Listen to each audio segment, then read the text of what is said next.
In this video, we're going to be working on my Corvette Z06, which currently has a procharger, but it might not be procharged for very long. So this is our car that we use for dedicated road course duty. So we're doing a bunch of stuff so that we can be at Sebring, autocross events, and I want to hit more road courses across the US. But that's not the point of this video. So what we're doing in this video is a bunch of little things. On one of the last videos, we put that huge chassis mounted wing on the back. Yes, it is functional. I know some people were giving me heck about it. Oh, take it off, it looks flimsy. This is literally bolted straight to the frame. This thing is solid. It offers over 500 pounds of downforce just in its current configuration, and we can actually increase that with some different foils and whatnot if we want to. But what I'm doing right now is, last time we took this thing to the track, it was getting severely hot because we're down here in Florida, and when we were at Sebring, it was like almost 100 degrees ambient. This thing could not keep cool whatsoever. So it does have a procharger kit on it. You can see the procharger there, and then it has this twin intercooler setup here. So it's got an intercooler there and also a matching intercooler on that side. It's a pretty cool setup, but the problem is the Corvette kind of suffers from a bad cooling design right from the get-go. And when you're putting basically a heat pump on this thing, it is just suffering even more. But whoever had this car before, so we picked this up, it's got CNC ported heads. I don't know who did them. Also has a cam. Don't know what the spec of the cam is because the person that owned it before didn't know anything about the car, and they had apparently bought it from somebody else. But there's some very weird and questionable mods on here. So this is what I'm digging into today. Is see this line that's kind of pinched oddly through here.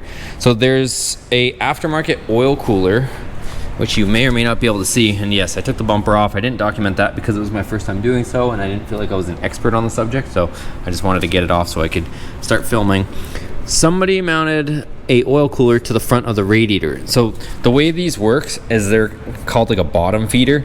So air goes underneath the car and it scoops up this kind of flap. This flap at the bottom is supposed to channel it up and through and allow it to pass through the radiator.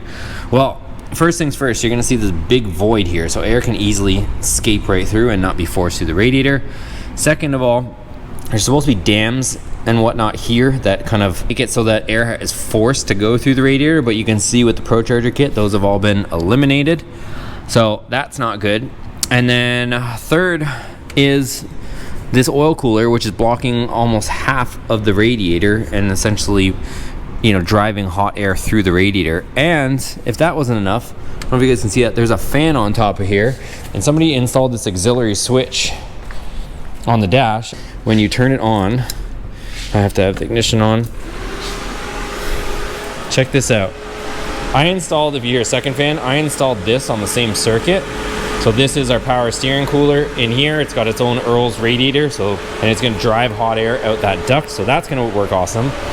And it's essentially, I can feel it blowing back at me. So that is not a good design. So let me turn that off so you guys can hear me. Let me also straighten out the wheel so I can cut the power to the ignition. This thing still has a steering lock, which I want to eliminate at some point because apparently those can fail while you're even driving. Sounds awesome. So, and this thing, I disconnected the battery last time and it wanted to drain the battery. I had to do like a complete relearn on the body control module just to get it to stop draining the battery completely. So what my plan is I want to dig into this. I might take the hood off just for simplicity. That way I can really get into here. And what I'm thinking is some guys will install the oil cooler right here. So they'll put the oil cooler here. I'm probably gonna get a slightly smaller one because that one's ginormous. And then you can see there, somebody's already modified the front where the license plate would go. And that would drive air right into there.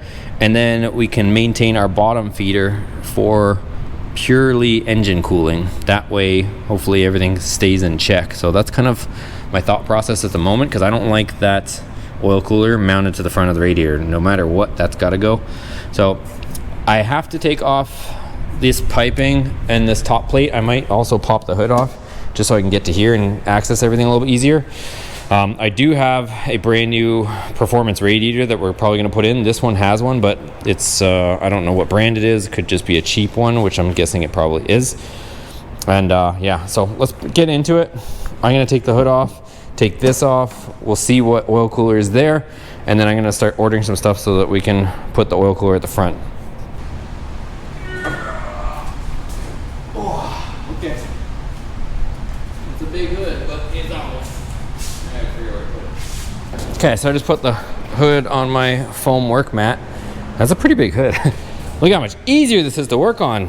Holy shnikes. So check this out. Let's get this off here and see what kind of Jumanji is going on in here, because like this is all previous owner stuff, like white zip ties. You'd never catch me putting white zip ties on something with heat. But all right, let's get it out of here. All right, so I got that plate off and a couple of our piping deals there. So this is what I was explaining to you guys.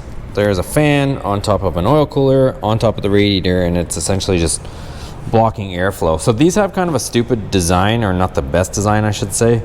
I guess they were trying to work with whatever space they had available, but even the Viper is a pretty similar setup, but the Viper stands their radiator straight up and down. This one, as you can see here, it relies on air hitting this and being forced through here. So it's not, the air is not directly hitting this as you're driving.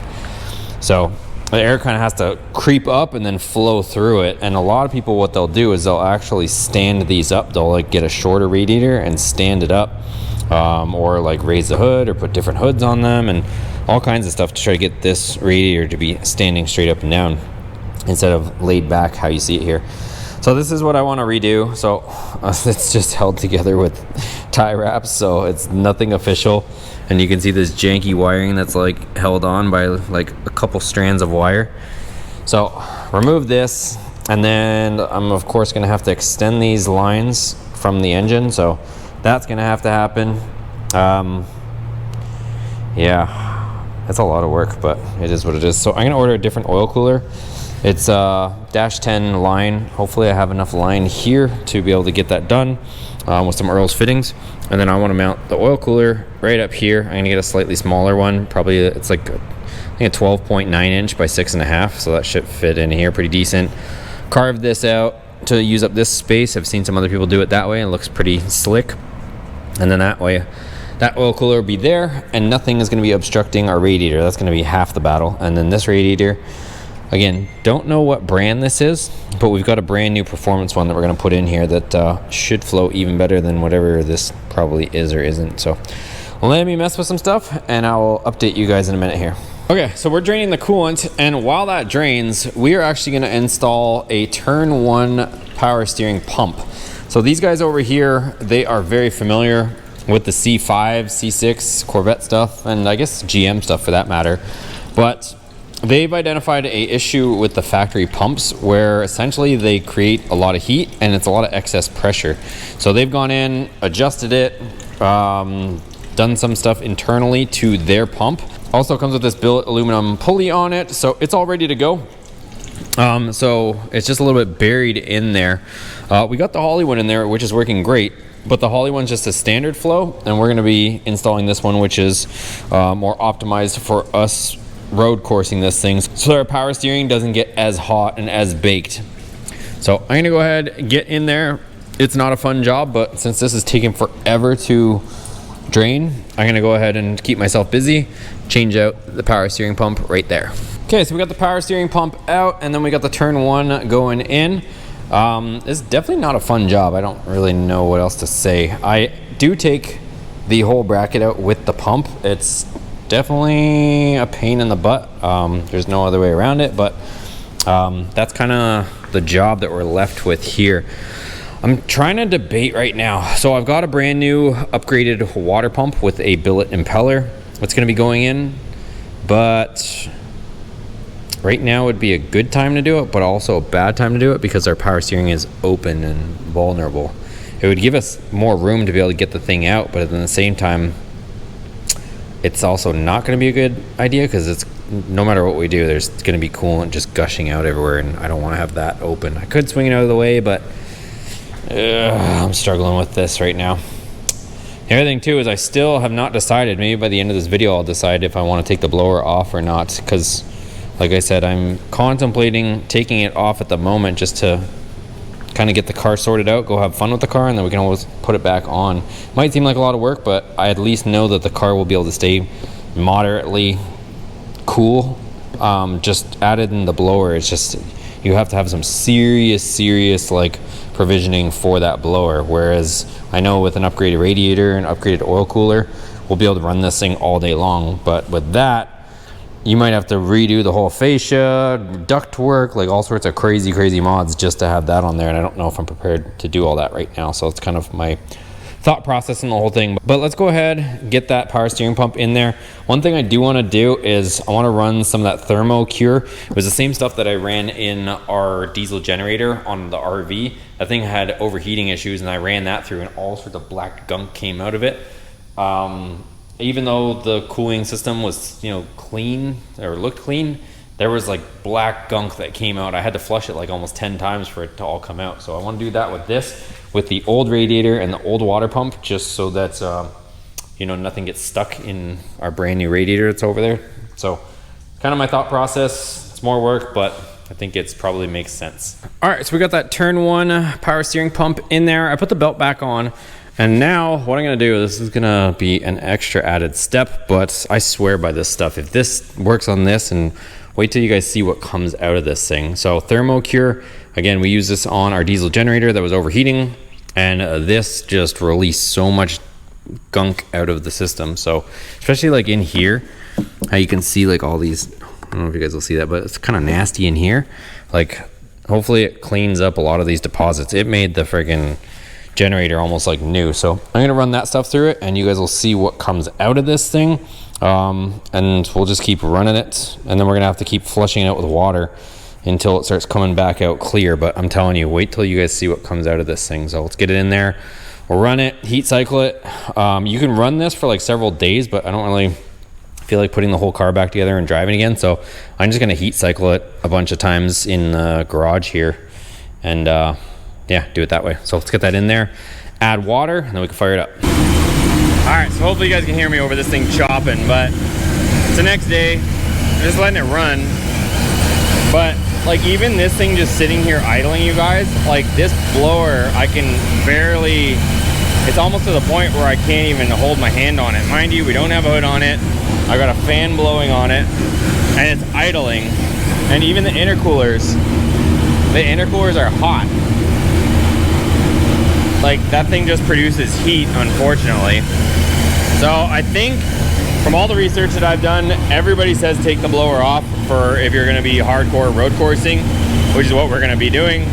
They said if you go like once, maybe twice a year, you could get away with it, but if it's gonna be a dedicated track car, blower is not the way to go. So I think we're gonna take that off, but we'll chat more about that when you can probably hear me a little bit better.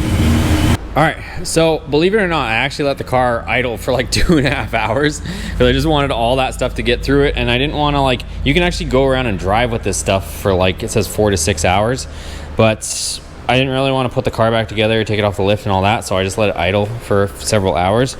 So this is the color of coolant that came out of it. It just had conventional like green coolant in it. And then I'm gonna empty this and wait till you see what comes in the bucket. I haven't even opened anything yet. It's just finished kind of cooling down a little bit to where I can open it up, but I am willing to guarantee some nasty stuff is gonna come out of this thing.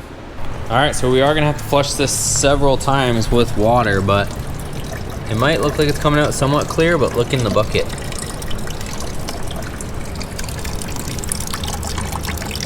Not quite as bad as our generator, but it's still coming out like dirty water, so it's doing something. And again, I'm doing this just more for, I mean, the radiator's getting replaced, the water pump's getting replaced, but more just to clear out our reservoir and anything that might be in the block that is nasty. So that way, if there's any deposits or any other things that are kind of accumulated on there, this can clean it all off, so we've got optimal cooling. All right, so while that continues to drain, let's take the blower off.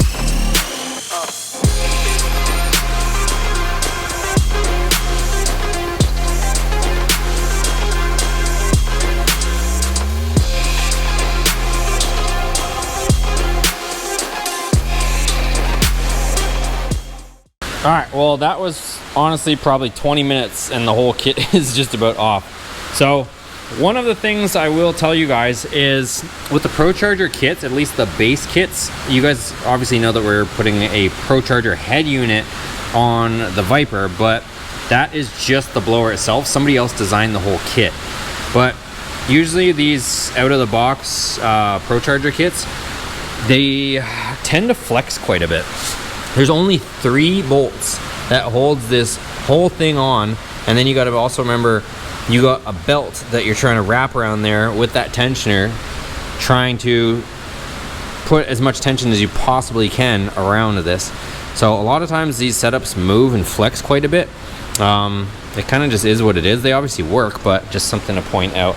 And then here's the intercoolers. They're off.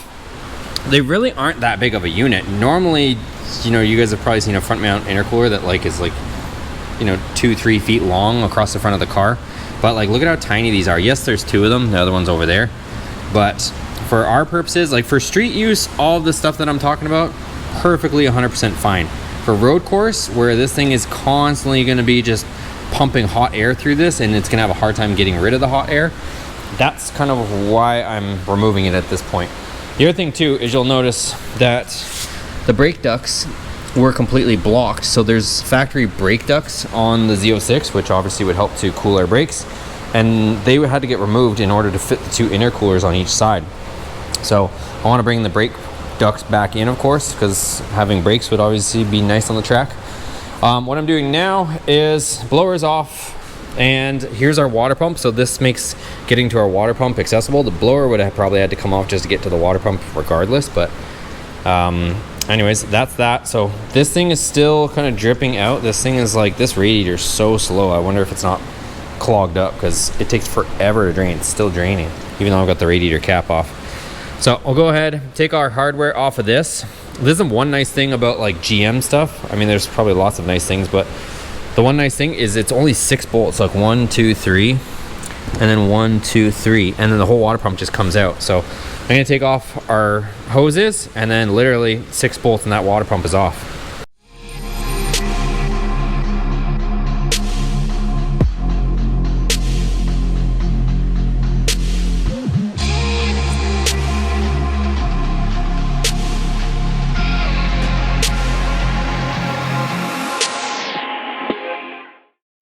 All right, so check this out. I ended up getting new upper and lower radiator hoses because I think I was showing you guys the other ones with our old water pump being so crusty. The inside of the hose was like all just nasty. So figured we're in here. The nice thing, and this is one thing I continue to want to point out, you guys, the reason why we're running this car at the track is because parts are so readily available. Like anything I need, I can get from AutoZone, any local parts place. Like for example, this upper and lower radiator hose, one was like, I don't know, 20 bucks. The other one was 20 something bucks. Like they're so affordable and readily available. And like, I didn't have to wait, no delays. If I were to try to do that with the Viper, you can't even buy stuff like that for the car and it wouldn't be in stock and you'd have to special order it and it would just be a nightmare. Whereas this, you can literally just buy parts. Even this tensioner, I needed a tensioner because our tensioner was over there on the Procharger kit. So I needed a factory tensioner, and then lo and behold, here we go. Factory tensioner in stock, ready to go, bolt on to our new water pump, because this bolts on right here on the Corvette, whereas we don't have one, so simple as that. So let's go ahead. What I also did too is all of our water pump bolts, they were kind of nasty, so I just kind of hit them, and then I put them in the Evapo Rust. If you guys haven't seen this stuff by CRC, until you see me take them out of here, they're gonna look like brand new. Look at that. If you guys saw what these looked like before, they were just absolutely nasty. So that got all the rust off of these. Look at that. I can live with that. Before, they were just covered in rust though. So it just literally takes all the rust off of your hardware. So I just let this sit overnight. Didn't have to do hardly any work. And now we've got some acceptable looking bolts. So here's our brand new water pump. This is not sponsored, but I just really like their stuff. So you won't be able to see it because this one actually is all like enclosed, but behind here, if you could fish something in there, you would see a billet impeller because this one has kind of a closed door on the back. So But essentially what it looks like is these guys upgrade the impellers. So look, it's got one of these impellers in there on a factory unit, and it's all clean, crisp, and ready to go. And it just improves flow. So also comes with new gaskets. So you can see here, comes with brand new gaskets. So we'll be all set to go. We got our water pump gaskets, we got our thermostat gaskets, and let's go ahead and throw this thing on here. Look at how crusty that old one is, and then we got this fresh water pump. I'm excited to get this on here. So our Mr. Gasket thermostat is in there, our housing's on, we got our bolts here, our brand new gaskets. Let's go ahead and put this water pump on.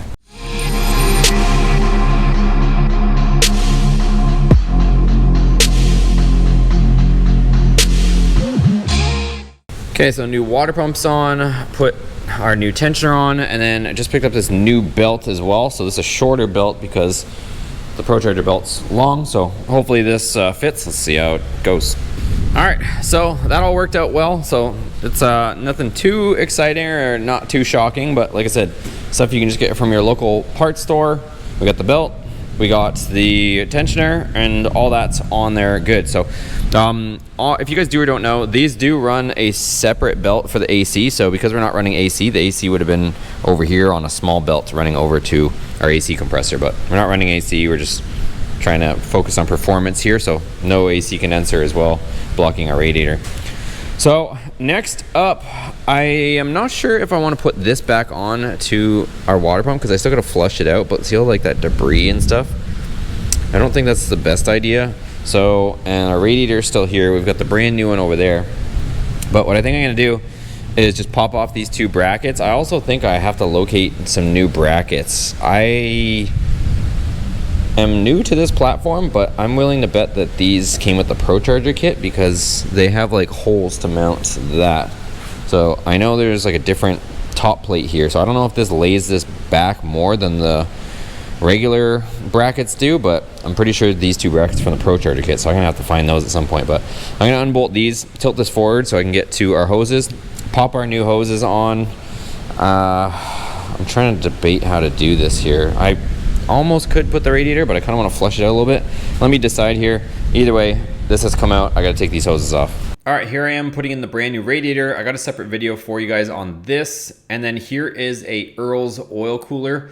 I completely installed this custom. I'm really happy about where it turned out. So I made a complete separate video for you guys on this. It installs right in the front here where our opening would be for the license plate. And then here it is installed on the car. I'm gonna have a separate video for you guys. Go check that out, but you'll see it mounted here throughout the video. All right, I had to show you guys this. I was about to just do it and I was like, let me grab the camera. So you'll see this is a Moroso catch can. And it's got like a remote drain, which is pretty cool actually. And then I had this bracket and looked very vehicle specific. And I was about to straighten it because the way this was, when I received the car, is that was bent onto there like that. And the catch can was kind of sitting all willy-nilly like that. And I was like, well, that looks like it's for something, like a Corvette. And then I was like, does it match up over here, here? And then I was like, wait a second. That looks like it would bolt straight to the head if this wasn't bent into a banana. So that's what I'm gonna try and do, is straighten this out with the vise. And I'm willing to bet this is gonna bolt beautifully right onto the head and we'll have a nice mounted catch can. So we're just straightening it out with the vise. It sounds like it's raining. It's because it's raining. Won't stop raining in Florida this time of year. So I might see if I can maybe hammer this out a little bit, but anyways, general bracket shape is back in place. Let me see if I can make this a little nicer. All right, so I got this pretty respectable looking, and boom. It is gonna bolt beautifully right there. So let me get a couple bolts and see how she looks. All right, so I filled the system up with coolant and then I dropped it because there was actually a leak from our brand new performance water pump, which I'm a little bit upset about, but that's besides the point. So I didn't even run it. I filled it and I drained it again, and look what the thermocure took out. It's all black again. So I thought I fixed the leak. I started back up. I managed to find a upper radiator hose that I was happy with, so I went with the AC Delco. On the lower The one right there, I still cannot figure that out, you guys, because I even bought a AC Delco one, but it is like way too short. So it doesn't even, it's like, I don't know, 4 or 5 inches short. So I'm not sure what the deal is there. So I'm just running that one with the splice in it at the moment. And then I got a little too trigger happy. I gave it a couple blips to the throttle with no radiator cap on it, and it just boiled out of the overflow tank. So anyways, I'm gonna let it cool down. I think I have to pull the water pump and see why and where it's dripping. Let me show you that video.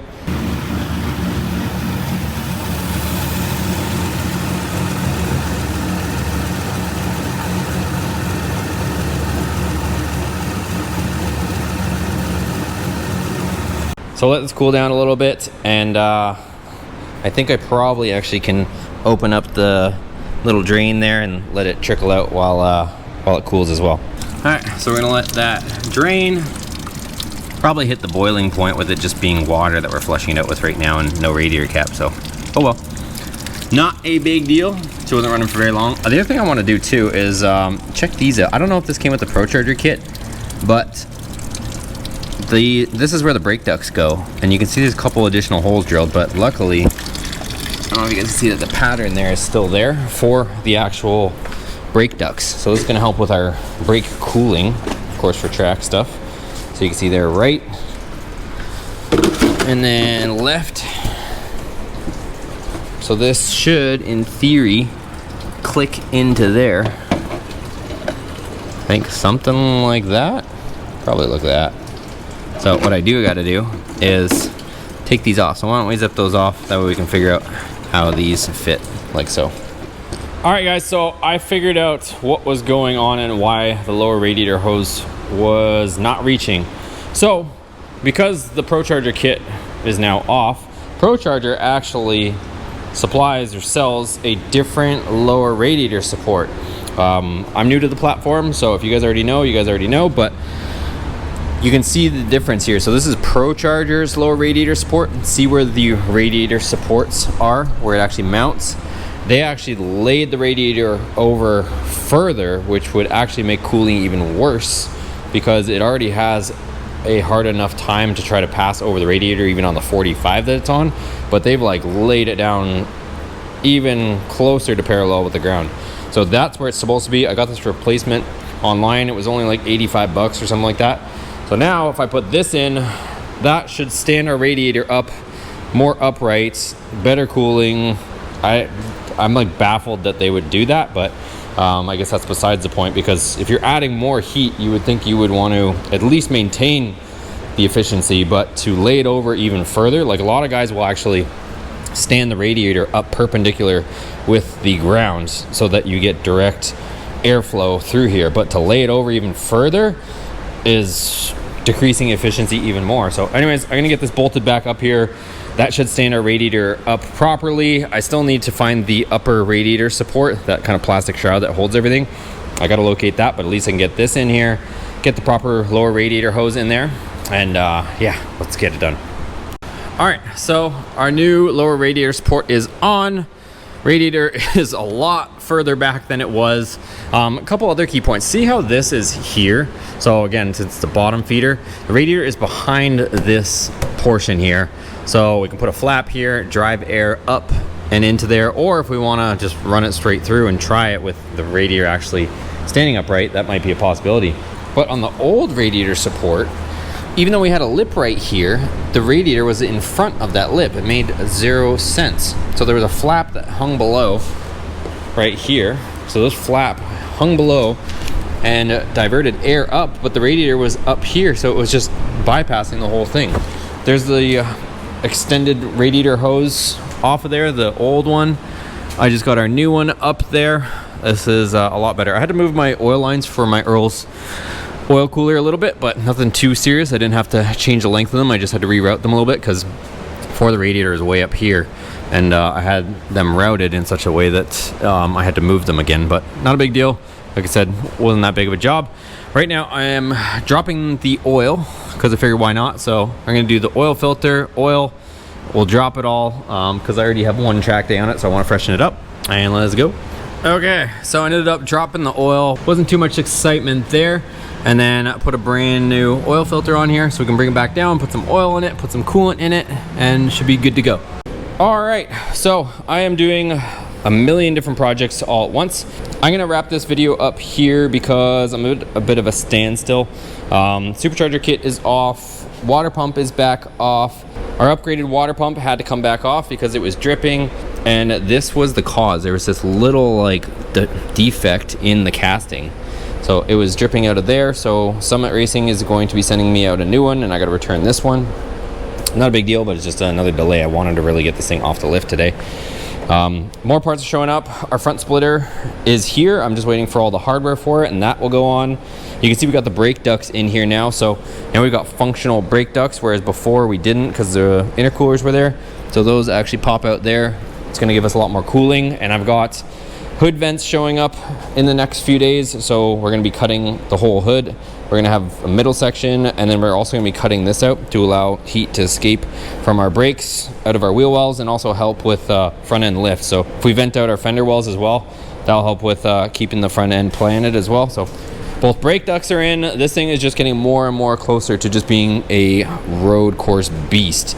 So we're gonna have this CNC ported heads cammed 5.7 for now. At least I believe it's a 5.7. And then when we get some more time, when other projects are kind of simmering out a little bit, I'll probably going to do something with this because I still have that 6-liter iron block in the corner too. So we're gonna make this thing a big beast. If you guys haven't seen, I also have a separate video. We installed this Earl's oil cooler here, as well as the lines, and now we've got a solid oil cooler. It's gonna get direct air through that opening on the front there where our license plate was. So this thing's gonna get jammed with air. I still gotta pick up the plastic shroud that goes in here that separates our radiator cooling and drives air from the bottom over and through the radiator. So got to get that, but overall super excited on this thing getting ready. It's just one step closer, and plan is once it cools off here, we're going to be at the track a lot with this thing. So I'm just trying to sort out all the little weird things with it and get this thing so that when we spend $400 on track day, it is reliable. So if you guys enjoy it, give it a thumbs up, subscribe if you haven't already, check out the other videos. Catch you guys in the next one.